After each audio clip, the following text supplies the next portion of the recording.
Some hate granulation in watercolor, some absolutely love it. The truth is that granulation is a remarkable part of this watercolor medium. In this tutorial, I will explain what separating granulation is, the colors that can produce this effect, and how to unlock the potential of this incredible gift that only watercolor can share with us. Hi, I'm Leila, a professional artist. Welcome to my art studio where I practice my own art and teach my students. Remember to subscribe and press notification bell for this channel if you would like to make your art better with every next video that you will see from me. And don't forget to share these videos with your friends and family to make sure that they can help as many people as possible. Okay, and let's get on with this. So first we're going to test out 4 granulating separating colors. 3 of them are from Daniel Smith and 1 from Schminke. To give you a quick overview, separating granulating color is the color that has at least 2, sometimes 3 different pigments. There will be a granulating pigment and there will be a staining pigment. So granulating pigment, it separates, it clumps up, and it reveals a staining pigment. Now the staining pigment is usually really fine, and it has this incredible way of etching into the pores of watercolor paper. And so what happens is that the granulating color separates and the staining color becomes visible. Now to have that effect, you have to have at least 2 different pigments in the paint. What I will do in this video is I will go a little bit more in depth about this when I'm actually showing you the tests and things like that. So make sure to watch till the end, and not only to understand what this process is, but also to see some of the really cool techniques that you can employ in your own art, starting from after you watch this video. First and foremost, I'm going to get my paper ready. I'm allocating a sheet of watercolor 300 GSM paper for each color test. Okay, my first test color will be Lunar Blue from Daniel Smith. So with this first little strip, what I'm going to do is I'm going to apply a lot of water, moisture to the paper, and I'm going to pick up the paint in quite a dense way, the way you normally don't use watercolor, and I'm just going to apply it here like that, a little bit more denser, so just so that we can get the most coverage.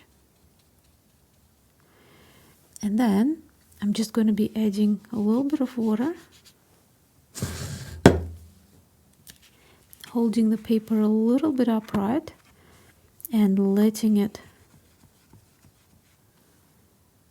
run. Still again applying more paint like this, and you see what's happening? You see how beautiful this pattern is? And I'm just going to leave that. Now this Lunar Blue paint has 2 pigments, like I've explained. Pigment that we see, that black pigment, and you will see more of it when it dries, is PBK 11, which is black. And then we also have a blue pigment, which is here. You can see PB 15. So this is the staining color. This is the one that's going to be underneath the granulating black. So this is how you can create this beautiful color by mixing the 2 pigments together. You can buy it, of course, in the tube like this, or if you do have colors that contain these specific pigments, you can literally just mix them together and you will have this same color.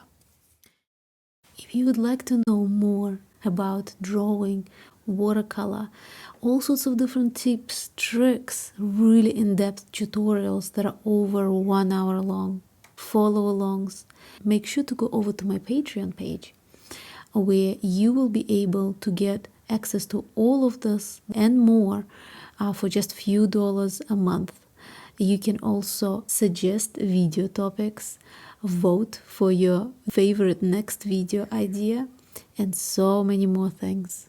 So remember, if you'd like to help the channel that you enjoy, go over there and check it out. I'm sure you'll find so many helpful things for yourself over there. Now, my next little test is gonna be a test on granulating medium.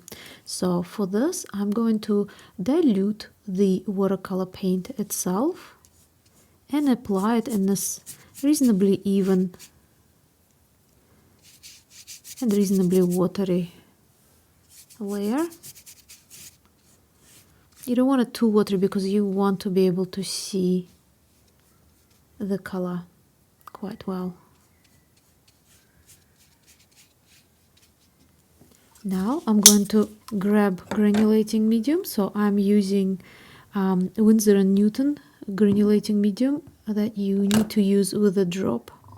And I'm going to drip the granulating medium. Now look at that. You see, the granulating medium helps these little granulating pigments to clump together even more. And they form these large, beautiful clumps. Almost sand-like texture. Now my next test will include using salt and scratching. So again, like before, I'm applying a nice layer of paint.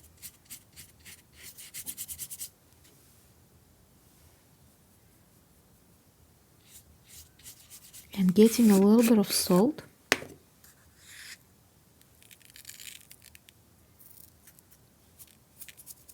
And helping granulation in that way. While this is working, I'm going to create my next little thing, little test. Now, this little test is quite interesting because you can use different types of materials. Different paint behaves differently on different types of paper. But here we can use all sorts of things, like for example, pencil, and just draw over it. We can use something to scratch. So here I have a palette knife.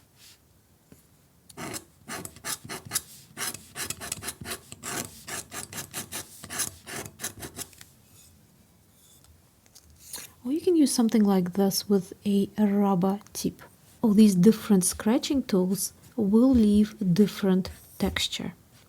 And it's especially more interesting with granulating and separating paint, because any kind of paint disturbance will create new texture, a new effect. This little leftover bit I'm going to separate into sections, and I'm going to mix this color with some other colors that I have on my palette just to see how it reacts and responds. And here I'm just trying it out with different colors, so using Hansa Yellow Light, Scarlet Red, Quinacridone Purple, Cobalt Teal, Yellow Ochre, Quinacridone Burnt Orange, Burnt Umber, Van Dyke Brown, Deep Yellow,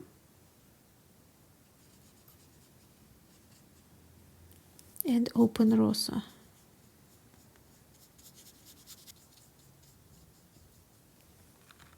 Okay, let's remove the masking tape.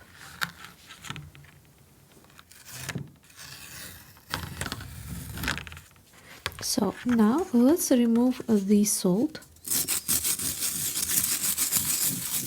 Let's have a look at the test number 1. This is where we've applied dense color and then just let it run. Look how beautiful this pattern is. And you can see that separation, you know, the one I was talking about, where you get the little grains of black pigment, and we see that blue a color that comes through from the blue pigment, which is not granulating in its nature. Let's have a look what's happened when we added granulating medium. So granulating medium creates larger clumps of pigment and creates a visible, much stronger, amplified granulation. Very beautiful. Now, this is the salt. It didn't really do a very sort of a crazy pattern. So these are the scratches. They're all dry now. So this was the sharpest scratching tool and the pencil mark making, and then that soft tip. And of course, the mix of all the different colors that you can see. Now, why is it important to do those kind of tests? Because you want to see the potential. What kind of a conclusion can we make about this particular paint? You can see that if you use it quite intensely, quite thickly, you don't really get a very beautiful effect. You just get this sort of a dark, murky color, it's a nice color in itself, but it's nothing special. But as soon as you start to let it run, as soon as you start to use a granulating medium, it seems to respond the best to those type of things. Let's try next color. This is also Daniel Smith color, and it is called Cascade Green. So we've got PB15 and we've got PBR7. So let's have a look what these pigments will give us. I'm reusing tape from the previous exercise just because it's not a final work or anything like this, so a little bit of bleeding is not such a scary thing. So here I'm going to do the same thing that I did before, so we will go through them quicker now, because I've already explained what we're doing.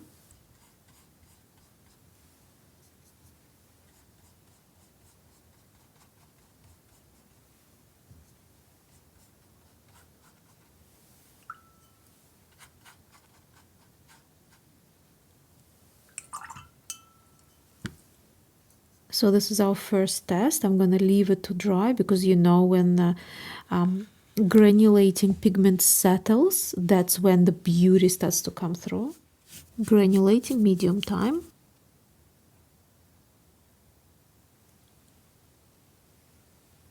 It's already starting to happen.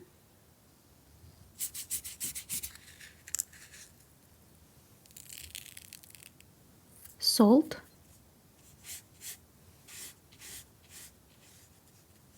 And scratching tests, just like we did before with the other color.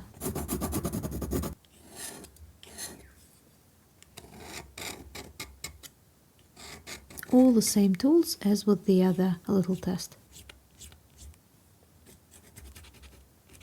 Now, just like before, I'm going to do little color tests. Hansa yellow light, Hansa yellow deep, scarlet red, Madder Lake red, quinacridone burnt orange, yellow ochre, cobalt teal, burnt umber, Van Dyke brown, Mars black. Okay, so here we have it. Let's remove all the masking tape. It's nice and dry. Okay, so what do we see here? You can see how beautiful this is. What an incredible color, really, because it doesn't just separate into two. You can see how it has the green and it has the blue, and it also has the brown. What you can see here is quite an interesting separation. You see, with the previous color here, we saw a very strong contrast because the granulating color is black. So you have very strong contrast, and the blue, the very sort of a frosty almost look. Here we have two colors that separate, but they don't have such a strong contrast. So you get this murkiness in the separation. This is what I love about these colors. They're so unpredictable. Now look at this section here. So this is the one with the granulating medium. Created a really interesting, very strange effect where you've got that blue sort of a edge that's been almost pushed out. You get the really sort of a brown, very soft, almost non-granulating kind of a look. So that's why it's always very important to try to see the strengths and weaknesses of this color. Now this is the salt. I still haven't scratched it off.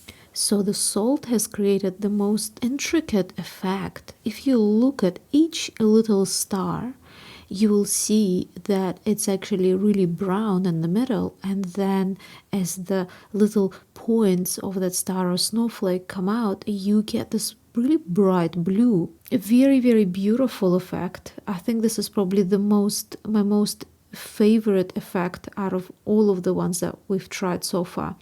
So with the scratching, very similar to the previous one, again, very interesting color combinations. You probably have noticed that I've used slightly different colors. It is because, you know, they are different pigments, so this color has a lot of blue and green and brown in itself, whereas the other one has a lot of blue, so I chose different shades. And you can see how the areas where I've dropped the water super interesting, and surprisingly I really love this combination as well with the cobalt teal. Now let's try out Tundra Violet. It is a Schminke brand, so a different brand from the previous ones. I'm just going to pop a little bit on my palette. Just like before, we want to apply lots of water and apply the color. Now let's have a look at the pigments to see whether we can guess what colors they're going to separate into. Oh, you can already see that beauty. Look at that. Wow.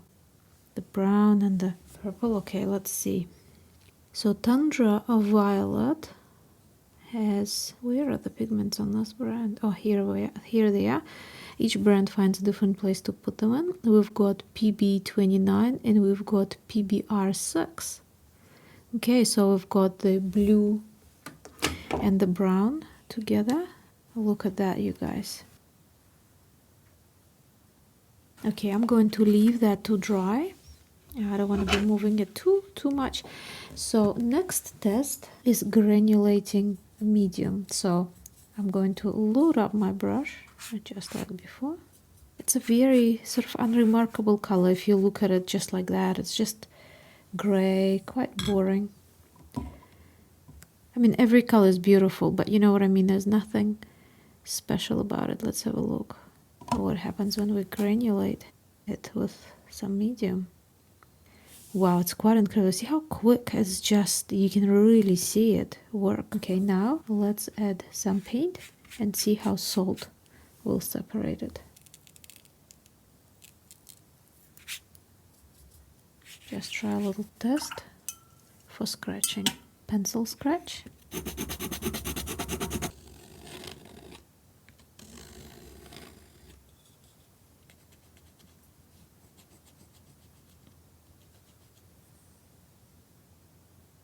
Okay, so this one I'm gonna go with a couple of yellows as well, just to see how that responds to yellow.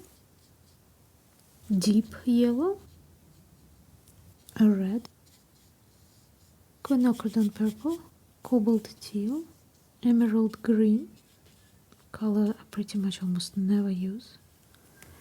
Don't even know why I have it in my palette. Chromium oxide green, yellow ochre, quinacridone orange, rutile yellow. Let's have a look. Now the water is absolutely beautiful. I am just thrilled. I haven't used this paint.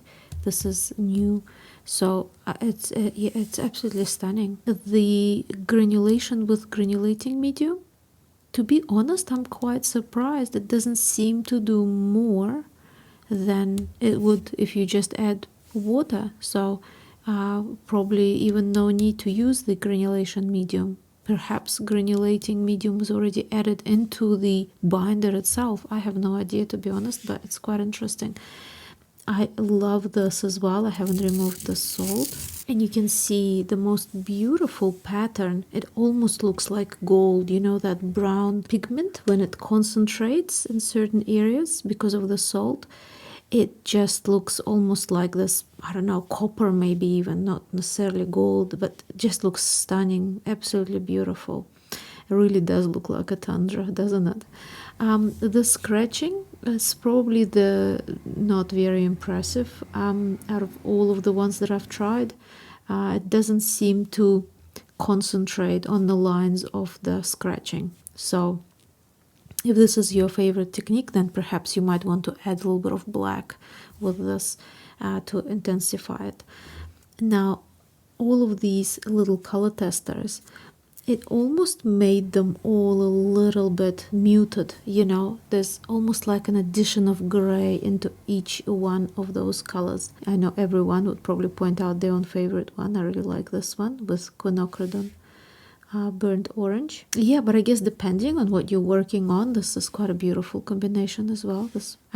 So yeah, I'll leave a close-up photo of these so you can have a good look and see for yourself. Now, Moonglow by Daniel Smith. We've got PG18 and we have PB29 as well as PR177. So this one actually has 3 different pigments. Let's have a look at what happens. First and foremost, let's get some on the palette. Just like before, we want to apply quite a bit of water. Lift it up a little bit and let it run. Quite interesting. You can already see sort of a little bit of pink appearing and blue. This one will be granulating medium.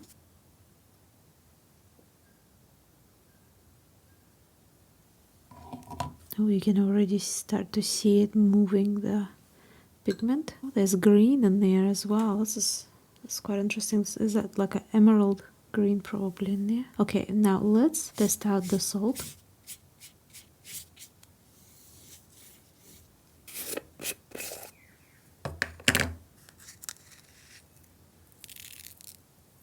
That should do it. Now for some scratch testing.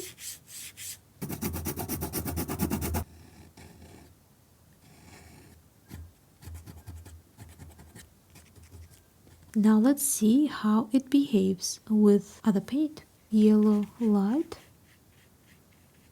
yellow deep, scarlet red. This looks quite interesting. Madder lake, Prussian blue, cobalt teal, quinacridone purple. Probably won't be very visible with this, but I just want to try it out anyway. Yellow ochre, quinacridone burnt orange, chromium green oxide. Okay, now let's dry it and then see what it looks like. It's still a little bit wet, but I'll go ahead and remove the masking tape anyway. What am I thinking about this one? Well, you can see how it's quite different from the other ones. You can see how if you're looking at the wash that we've created, it looks quite beautiful. It has that very sort of a dreamy kind of a feel to it, because you've got the green and you've got the red in there, and you've got, you know, all these pigments that are mixing up. But I think because there are 3 pigments and not just 2, the other things don't seem to work that well at all, because there is no very clear separation. Even granulation medium areas sort of didn't produce very interesting results. Salt had almost no effect. You just see little sort of a darker dabs of color, perhaps for some realistic techniques on something, yes, but if you're looking for that stunning oomph kind of a situation, you probably won't get much of that. But having said that, I think it creates the most dramatic scratching effect. So if you love scratching into things, this paint did produce the best scratching results. At least the way I look at it. If you are looking at the color combinations, my favorite combinations are probably with yellow ochre. It's just so natural and so soft and really quite a stunning combination, really. Again, I quite like the quinacridone orange. here as well. The cobalt teal is quite an interesting one too. And this time I tried Prussian blue, which also, I mean, it doesn't necessarily make the Moonglow stand out, but I think Moonglow really makes the Prussian blue feel very, very rich. Let me know, guys, which one is your favorite color out of the ones that I have tested out today. Okay, and now, as I promised, I am going to show you something which will be an actual little artwork that you can create with using these colors. So it will be based on just using granulating colors. All I need to do is I'm going to put some tape on a 300 GSM Archer's paper. That's what I'm using for this artwork. And the colors that I've used for, you know, for the swatches before for the tests. So you know everything about those colors as well. So when using granulating colors, what you want to do is you want to use more water. You might like to use some granulating medium, extra granulating medium. If you start using it in a really fine way, there is not much difference between using this separating granulating paint versus just any other regular paint. The colors themselves usually are quite murky, you know, you don't get the super bright colors in separating granulating colors because there are a few pigments that are mixed together. And of course you get some pigments cancel each other out, like brown and blue, you know, they create, like you can see in that Tundra Violet, it really just cancels itself out and turns into gray. But as soon as it starts to separate, you see that beauty that it brings out. In this one, I will take you step by step on the best practices when using granulating paint to really make it shine.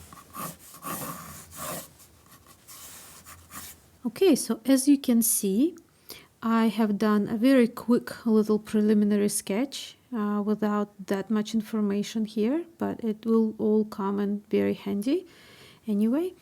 And my next step is to apply water. Another thing that I hope you have noticed is that I have my work on a little bit of the elevated level, so not that much, just a little bit, just prop it up on like a book or something like that, so that you can, you know, you can control the water flow better, or turn it the other way around. I will show you in a minute. So what we want to do first is apply a lot of water. I will use my water heavy brush.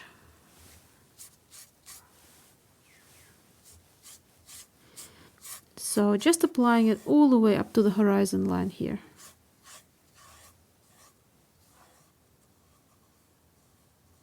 Not going over the houses or anything like this, just like that. So just like when we did in that exercise, I am applying this Lunar Blue. Remember, it's the first color that we've tested. A little bit heavier on the line of horizon, and then it all sort of drops down onto the watered paper.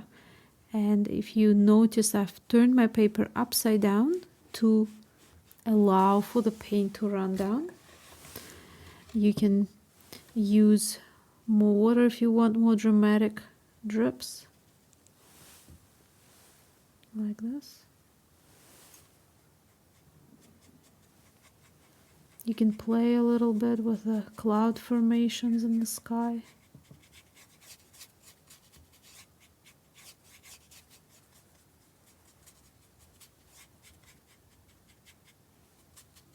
And just like when we did on the test, I'm picking up more and more of the paint, and I'm applying denser and denser layer here as it travels through, so I'm applying more paint.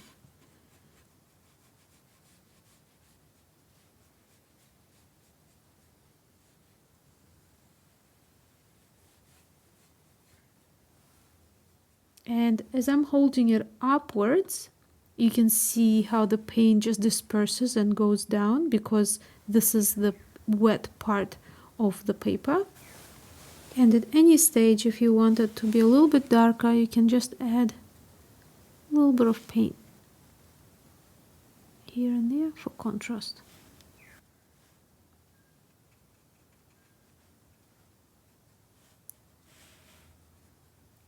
And you see now I'm keeping them in these sort of a little lump-like shapes to distinguish separate trees or maybe groups of trees because they're in the distance there. So what this will do is it'll create this really interesting frosted kind of a look with a lot of natural granulation happening there. Okay, so now I'm going to turn the sketch back the right way around.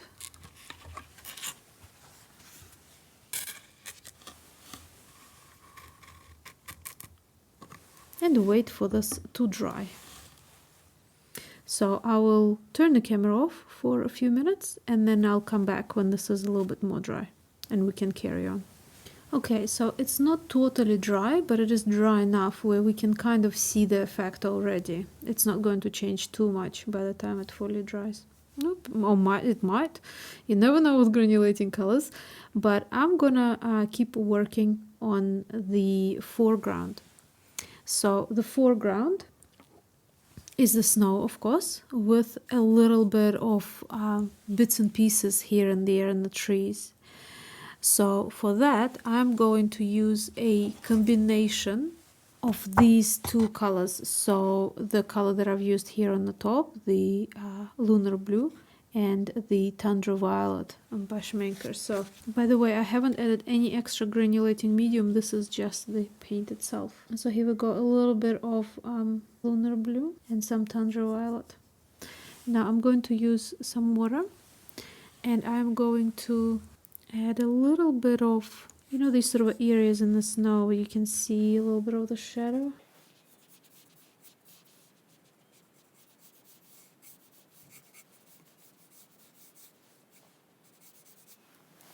Now I'm going to pick up a little bit more of that Tundra Violet, mix it in so that there's a bit more of that warmth in there. And I'm going to just create these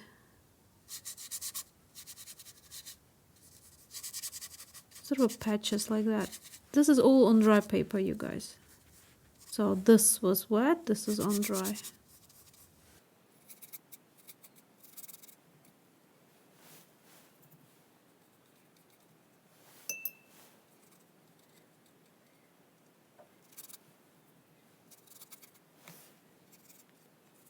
So now I've got a pencil here and I'm just going to scratch little bits in while the paint is still wet.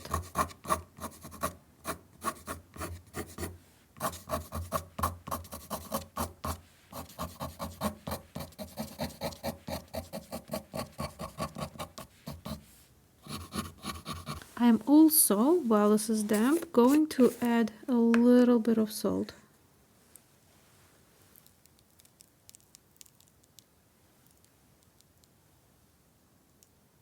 And I'm not going to touch this area. This one, however, here, I'm just going to pull this up like this a little bit. Now, this color that I used on the background here, it separates into blue and black. So we want things a little bit cooler on the background, so you want more blues on the background. Here we get a warmer blue with some brown mixed up in it. So that's why I want to use that for the, the trees and the branches and things like that here on the foreground. Now, while all of this is drying, I'm just going to put another, sort of like a tree almost.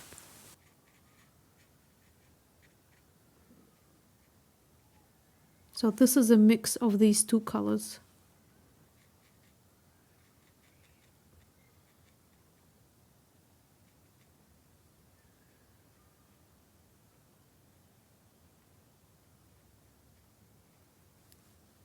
And just with almost a dry brush, I'm just going to do this. It sort of creates that almost like a shadow under these trees. Okay, now while everything else is drying, I won't be touching any of it. I'll just let the granulation do its work. I am going to work on these buildings. Now, I don't want any granulation, okay, on the buildings themselves. It doesn't really matter if I will have any or not. So I'm just going to go straight on for the Tundra Violet and just to fill in the dark areas. No details, nothing. We don't want any of that. Just, you know, just flat shapes.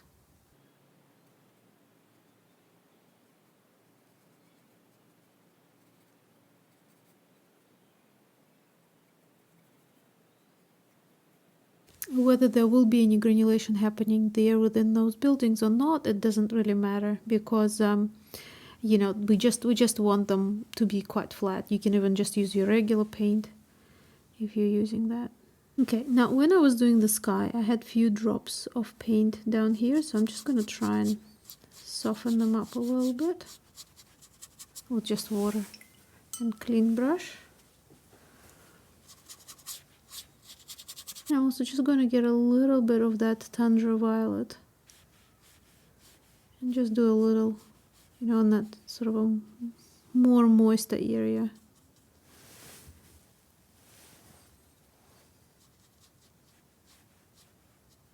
Do almost like a little wash. So now I'm going to leave that all to dry, and then I'll come back and do a few little details, but I need to make sure everything is dry for that. Okay, it is all dry. I did have to give it a little blast with the hair dryer at the end. Everything was kind of almost dry. I just needed to make sure to get that extra dampness out of the paper, just because it's so cold in my studio today. And I'm just going to remove the salt. Now you can see that I've added a little bit of salt because I didn't want it to make it look like it was all in bloom or anything like this, but I just wanted to have a little bit of the irregularity in color, and I think that did a really great job. That's another reason why it's so important to do the testing, because you don't know how the paint is going to react. You're expecting it to react like this, so you add lots of salt to get some kind of texture, but then you get this sort of a blossoming effect. So that's why it's quite important to test things out, and I'm really happy with the result that I got here. And you can see how the houses didn't really get much granulation. There is a little bit of separation, because to me it looks like this house is just a little bit more brown, whereas this one's a little bit more purpley blue. But it doesn't really matter really with this, but there's a really beautiful separation here. So you see, this is what I mean. Granulation, it's this effect that happens here, you see, with the, you know, the black little granules. But then you get the separation, and the separation is absolutely beautiful on its own, because then you see you get that blue here, and then you've got the brown just here, even though it's all just one color. Because sometimes you can kind of sort of think, well, what's the point of getting this granulating or separating paint? Can't I just use two colors, blue and brown? And yes, absolutely you can.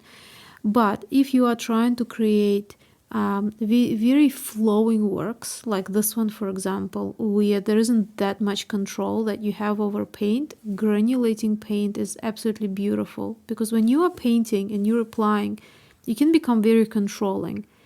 And if you are going for a looser style, it's a really big no-no. I'm not saying that everyone should be painting loose or tight or whatever. Different people prefer different styles. You might even switch up. For one subject you want to have a lot of control, and for the other subject you want to have it really loose. But if you're going for the loose, having it in one tube is quite beneficial. Or you can pre-mix it in a little dish or something like that. But just not being able to apply one color separately from the other is the best way to create that looseness.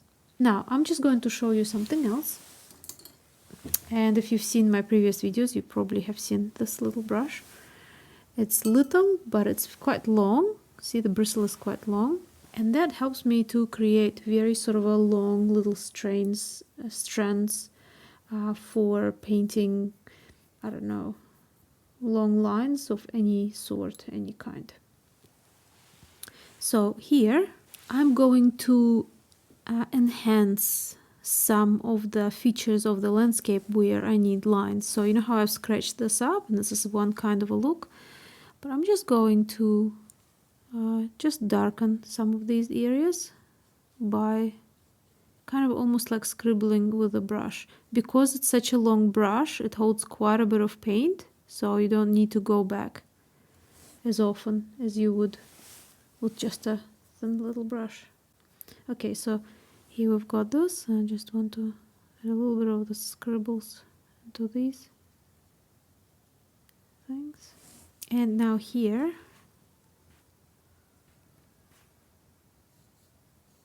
I want to add few more little thin little branches and things.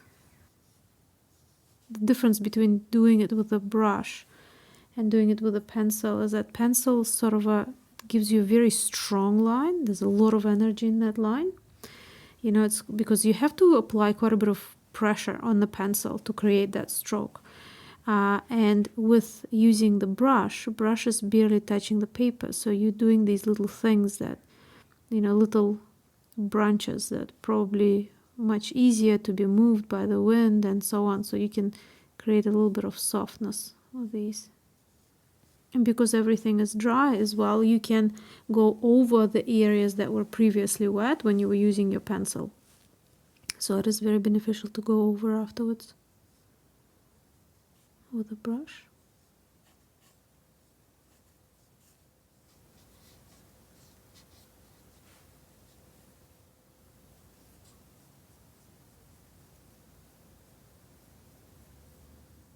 Okay, so it's almost finished, and you can see how cool of an effect those little branches create. So we can also clump them, create little areas where there's more of those together, and they seem to overlap more.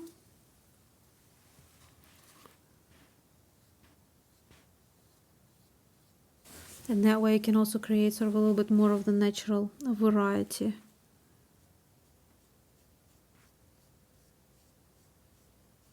Because the one thing that granulating paint makes you really emphasize is that natural sort of a spontaneity. You've got less control of paint than you would normally, and so on and so on. So you can create really interesting, beautiful effects. Now all we have to do is remove the tape.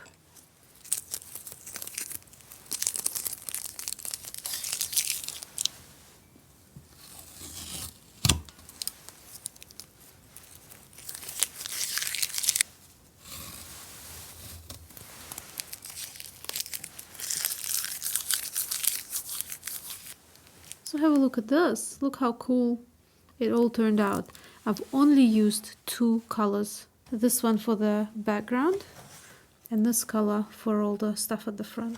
And we've mixed them a little bit for the trees. So you can see how much, almost like a programmed information that is already imprinted into the granulating separating paint, that you can get away with just using sometimes even just one color. You could use one color. We could do sky with this as well. You would get a little bit of brown and blue and stuff like this, which probably will give us a little bit less depth, but still, you know, it will be a full-on painting. So when you are thinking about buying granulating paint, you might like to buy specific paint that is there to be granulating and separating, just to help you create such an interesting look, especially if you don't want to be, you know, mixing your own stuff, either because, you know, you don't have time, or as I said before, maybe because you are wanting, you know, that spontaneity. That's my favorite thing about separating granulation.